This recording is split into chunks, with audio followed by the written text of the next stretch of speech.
हाय, मनीषा रेसिपीजमध्ये आपले सर्वांचे स्वागत आहे। आज मी तुम्हाला दाखवणार आहे दाल खिचडीची रेसिपी। तर आता पाहूया आपण दाल खिचडी कशी बनवायची। अगदी सोपी पद्धत आणि झटपट बनणारी दाल खिचडी बनवण्यासाठी आता आपल्याला काय काय साहित्य लागते ते पहिले आपण पाहून घेऊया।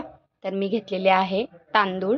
तर हे आपण 3 ते 4 लोक अगदी आरामशीर एवढ्या दाल खिचडीमध्ये पोटभर खाऊ शकतो। तर मी याच्यामध्ये जवळजवळ 200 ग्रॅम तांदूळ घेतलेले आहे आणि 200 ग्रॅम डाळी घेतलेले आहे। मी याच्यामध्ये चणा डाळ, तूर डाळ आणि मूग डाळ वापरलेली आहे। तर आता आपण हे सर्व छान एकत्र धुवून घ्यायचं आहे। 2 ते 3 पाण्याने स्वच्छ धुवून मी हे फक्त हे आता धुवून घेतलेलं तांदूळ आणि डाळ हे आपल्याला मीठ आणि थोडीशी हळद घालून एका कुकरमध्ये वेगळं शिजवून घ्यायचं आहे। आणि दुसरीकडे आपल्याला याची फोडणी तयार करायची आहे।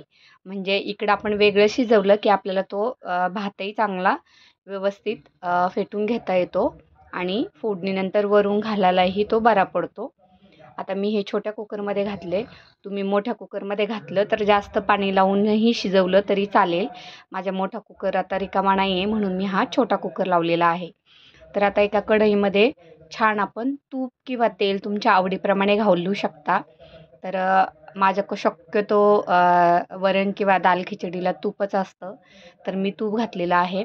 त्यामध्ये छान जिरी मोहरी त्याचा पहिला तडका द्यायचा आहे आणि वरून आपण घातलेला आहे कांदा आणि कढीपत्ता। तर हे छान आपल्याला सगळं व्यवस्थित परतून घ्यायचं आहे।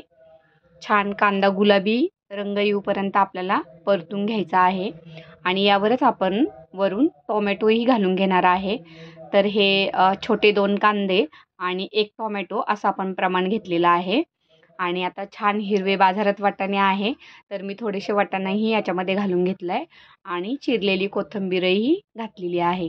आता हे छान आपण व्यवस्थित परतून घेतोय आणि त्यानंतर यावरून आपल्याला थोडेसे मसालेही घालायचे आहे। आता कांदा टोमॅटो आणि वाटाणे थोडं शिजून झालं की याच्यावरून आपण थोडंसं मीठही घालून घेऊया म्हणजे हे लवकरच शिजलं जातं। आणि आता यावर मी थोडीशी हळद घालते। आपण शिजताना थोडी हळद घातली होती, आत्ता फोडणीला थोडीशी हळद मी घातलेली आहे। यामध्ये 1 चमचा मी लाल मसाला घरचा आहे तो घालून घेतला।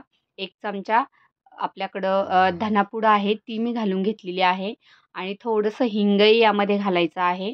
आणि आता हे मसाले छान सर्व परतून घ्यायचे आहेत। एकीकडे आपला भात चांगला शिजून झालेला आहे, मस्त तो फुगलेला आहे। आता तुम्ही तो भातही याच्यामध्ये वरून या कढईमध्ये घालून आपल्याला छान शिजवायचा आहे। तर तो शिजलेला आहे पण हा मसाला आणि भात आपल्याला परत उकळी द्यायची आहे त्याला, म्हणजे ते छान एकजीव असं मिश्रण होतं। तर आता पाहू शकता मी याच्यावरती भात मोकळा करून याच्यावर घालून घेतला आणि छान याच्यावर 2 ते 3 ग्लास पाणी घालून घ्या आणि असं मस्त मिक्स करून एकत्र हे शिजवा म्हणजे मीठ मसाले छान ह्या खिचडीला टेस्ट उतरते याची। आणि असं आपल्याला हे 4-5 मिनटं मस्त उकळून शिजून द्यायचं आहे। भात ऑलरेडी शिजलेला आहे हा, पण आपल्याला दाल खिचडीसाठी तो अजून सॉफ्ट करायचा आहे म्हणून मी आता हे पाणी वगैरे घालून छान याला उकळी आपण घेणार आहोत। तर पाहू शकता मस्त पाण्याला उकळी आलेली आहे आणि वरून अशी छान कोथिंबीर घालायची आहे आणि हा आपली दाल खिचडी मस्त रेडी झालेली आहे। वरून यावर तूप घालायचं। दाल खिचडी आणि तूप खूप छान लागतं। तर पाहू शकता मस्त असा कलर आलेला आहे आणि आपली ही खिचडी रेडी झालेली आहे आणि ही खूप टेस्टी लागते।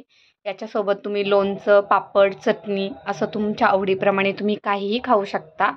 तर मी आता पापड तळणार आहे कारण खिचडीबरोबर पापड फार छान वाटतो खायला।